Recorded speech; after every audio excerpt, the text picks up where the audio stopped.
faraja ya waziri wa maji, watu wapate maji.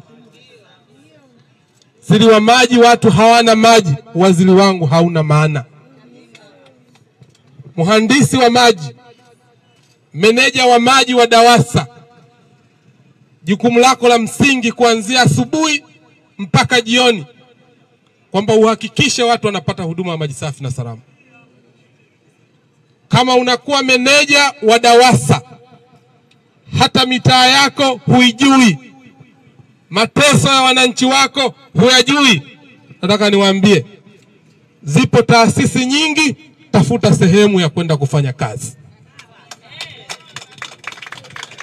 Hamna namna. Kicheka na nyenyele na kutambalia kwenye mapaja, utangatwa pabaya. Ndio.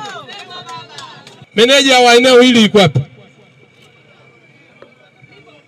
Njoo hapa.